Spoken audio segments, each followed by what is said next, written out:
it's a constant renewal Yes. of the vows that we made when we got married.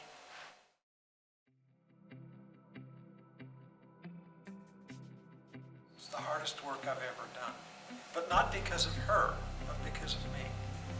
We talk about free, faithful, and fruitful, but there's a fourth F, forgiveness. Ask God for the grace of forgiveness, because some of us foolishly know which buttons not to push and still push them. I want to say, don't listen to people around you who say it's not going to work, because we had a lot of people that were laying bets when we got married on how long it would last, because we were both relatively young and had known each other less than a year the day we got married. One of the things we did when we were courting and engaged was that we wrote letters, paper letters, in the U.S. mail, because when we met, we were living in two different cities at opposite ends of the state of California. And we got a little book of questions to ask your fiance, and we would pick a question every night and write a letter on that question and mail it to each other, so that we could see that what kind of pages we were on the same page with, and what kind of issues we were not on the same page with. We are the oldest of six. We have six. Yeah. Most of the people in the parish have no clue. And pray together. That's it. That's much more important than it seems, than a lot of people think.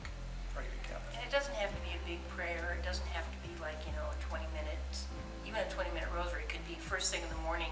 You just say like a 5-minute morning prayer. God, I give you today, and I give you my husband, or whatever. I admit that at times I can be a jerk. that's the way to say it. But offer the little things, because they're the ones that will tear you down. But keep your promises, and I promised him that I would make sure that he was able to do whatever God was calling him to do, and that meant when the opportunity came up for the diaconate, I didn't just support him, I kind of kicked him in the butt and said, you've talked about this, you've got the vocation, you need to look into it, you need to say, if the church says no, if God says no, that's fine, but at least you'll know that you've done what you were supposed to do. So And he as made far sure I as- finished my education and got Absolutely. my career, and I made sure that he finished his. Yep. She went back.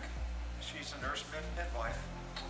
Yeah. Okay. She went back and went to Southern California expensive school. Okay. But she's been doing it now for decades. Almost 25 years. Yeah. If you can't commit to something, don't fake it. Oh, and sacraments. Sacraments are very important. Sacraments are very important. Yeah. And don't let things get in the way of going to Sunday Mass. And if you screw up, just say,